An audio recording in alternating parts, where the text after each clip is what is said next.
امن یجیب المضطر اذا دعاہ ویکشف السوء، یہ 20ویں پارے کے پہلے صفحے پہ ہے، یہ یاد رکھیے گا۔ پہلے ہی صفحے پر جس کو قرآن پڑھنا آتا ہے اس کو بٹھائیں، اس سے پوچھیں وہ آیت کدھر ہے، شروع کے اندر ہی ہے 4-5 سطروں کے بعد۔ امن یجیب المضطر اذا دعاہ ویکشف السوء، جو یہ پڑھے گا اب سنیے اس کو کیا کیا ملے گا۔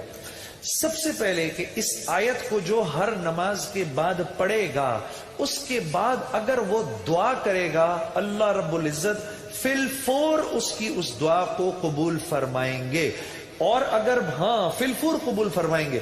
اور اگر اللہ اپنے علم سے جانتے ہیں کہ تھوڑی دیر بعد اس کا قبول ہونا ضروری ہے، تھوڑی دیر بعد قبول کریں گے۔ اس ورد کا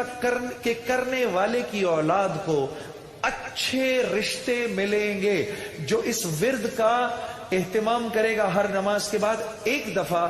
اس کو یا اس کی اولاد کو اللہ اچھے رشتے دے گا۔ اس ورد اس آیت کے پڑھنے والے کو جب یہ کسی مشکل میں پھنسے گا، اور اگر اس کی زبان سے اس وقت نکلا، جب آپ سے موبائل چھیننے آتا ہے نا کوئی،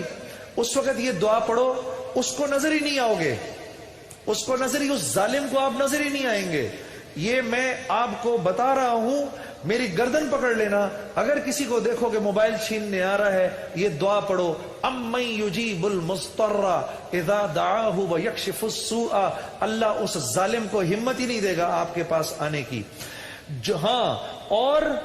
اگر کوئی غم مسلسل 6-7 دنوں سے آپ کی طرف متوجہ ہے، کوئی خوف یا کوئی غم آپ کی طرف متوجہ ہے، ماں باپ میں سے کسی کا انتقال، بھائی بہنوں میں سے کسی کا انتقال، اولاد کی طرف سے کوئی غم مل رہا ہے، اس کا ورد بڑھا دو، اول آخر 11 دفعہ درود شریف پڑھ کر اس کو